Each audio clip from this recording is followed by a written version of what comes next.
aquela tua experiência com a ayahuasca também te ajudou? Então, eu vendo de hoje, eu parei de tomar um antidepressivo em maio, justamente para poder tomar o ayahuasca. 2021, né? 2021. Ele não pode ser tomado, o ayahuasca, ele tem um negócio que tem o DMT lá, que estimula muito a serotonina. Então, você tá tomando um remédio que não deixa a serotonina ir embora, que é um antidepressivo, então você não pode juntar os dois, porque você pode até morrer, dar umas bosta.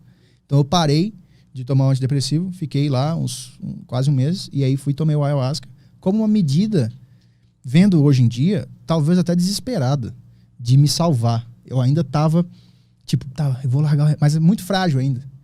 Tipo, eu vou largar o remédio, mas, ai meu Deus, eu não quero ficar mal, então eu vou tomar um negócio que dizem que cura a síndrome do pânico. Aí fui, tentei. E foi legal. Depois que eu usei o ayahuasca, eu fiquei, acho que uns 2 meses com a sensação do antidepressivo, só que sem precisar tomar o antidepressivo. Que no final das contas eu falei, é uma muleta igual o antidepressivo. O que tu viu na experiência lá? Durante o ritual? Não muita coisa. Eu não entrei muito na viagem, não. Eu fiquei com medo. Como eu já tava com a mente panicosa de um cara que tem síndrome de pânico, eu fiquei, cara, será que eu vou enlouquecer? Aí você começa a ficar com paranoia, entendeu? Mas eu tomei e comecei parece que as coisas ficam muito mais reais. Eu ficava olhando pros meus próprios pelos, assim, do meu braço e ficava, cacete, cara, é muito mágico isso. Cada pelo parecia uma vida independente, assim, uma planta que tava viva e respirando, cada fio de cabelo saindo do meu braço, é muito doido. Comecei a ver as coisas em forma de luz, de olho fechado.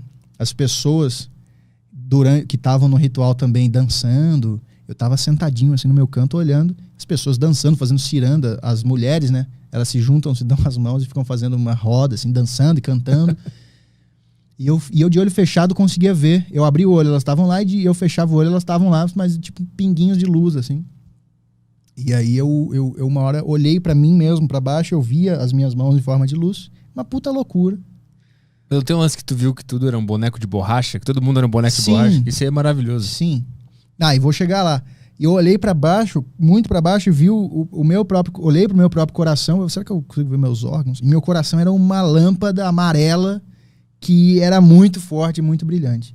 E eu contei isso pro xamã durante o ritual. Falei, cara, eu tô olho fechado, olhei e tal. Ele tinha tomado também, ele deu uma puta risada, me deu um abraço, assim. Aí eu comecei a ter uma coisa mais profunda, que eu comecei a entrar no negócio e que eu percebi naquele momento que se eu deixasse, a mente controladora tentando controlar, se eu deixasse entrar, eu talvez ia demorar demais pra sair, e se eu quisesse sair lá no meio, eu não ia conseguir. Então é melhor não entrar. Aí eu fiquei nesse impasse. Mas comecei a ver o que eles falam, que você tá tipo no universo, viajando, e vai umas coisas passando pelos dois lados, e você pode escolher entrar numa e reviver uma memória do passado ou outra da sua adolescência, e vai essas memórias, essas situações vão passando e você pode entrar nelas. Tipo uns portais que tu pode entrar isso, nele. É difícil explicar, é tudo uma viagem do caralho, assim, cara.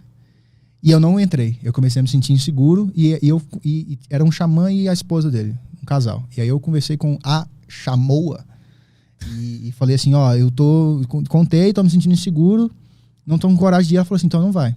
Respeita a sua intuição, se você não quer, não vai. Senta, fica de olho aberto, curte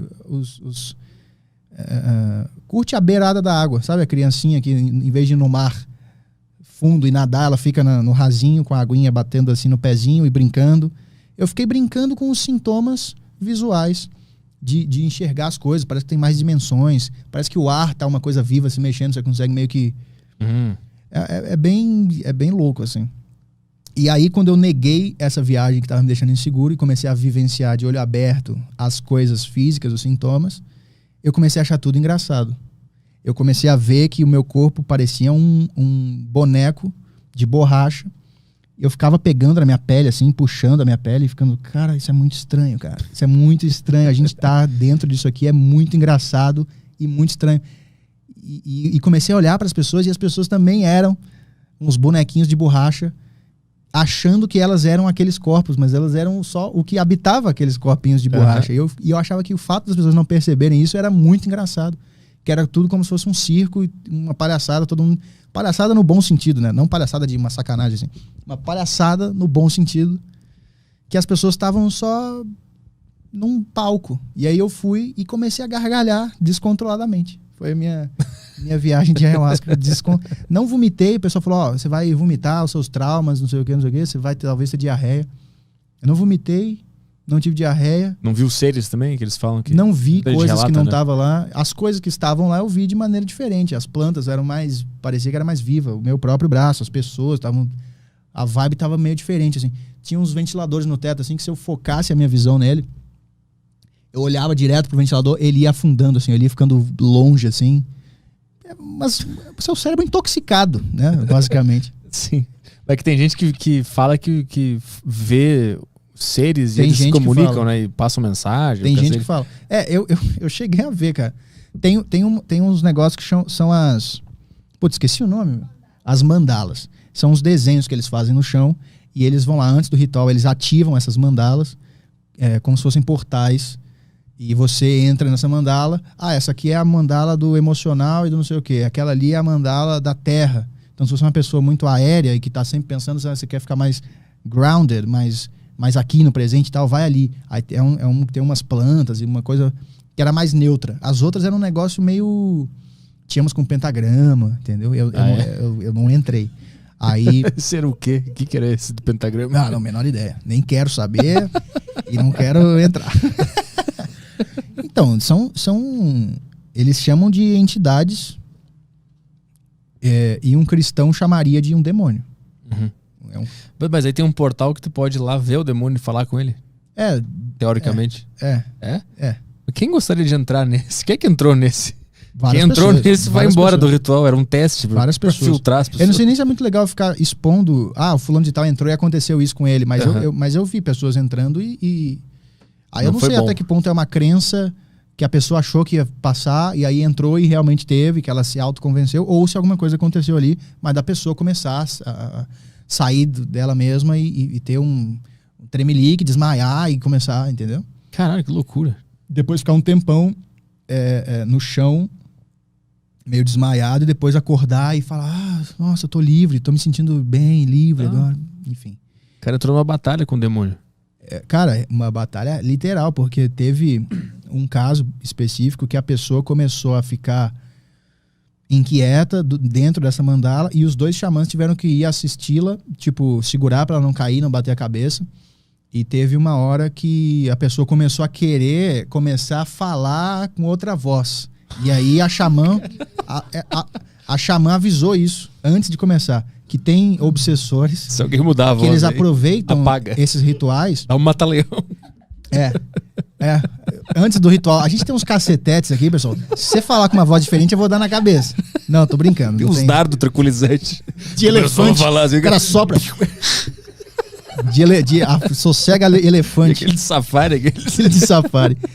Não, mas eles falam isso antes. Tem seres que aproveitam essa janela aberta que o ayahuasca abre, porque eles não têm um corpo físico, mas eles querem ter. Mas não pra te avacalhar, mas tipo pra entrar no seu corpo só. e ficar dançando Tá. e beber. Ele quer ter essas sensações.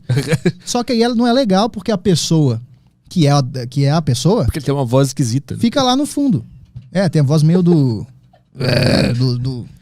seu boneco. Ele podia do melhorar professor a Raimundo. voz. Isso. Deixa outra voz normal que tu pode acessar o corpo aí da galera. Bota uma voz bonita, cara, que as pessoas não... Pega não da vão... Adele, sei lá. Pega Imita uma voz a voz boa. da pessoa. Isso.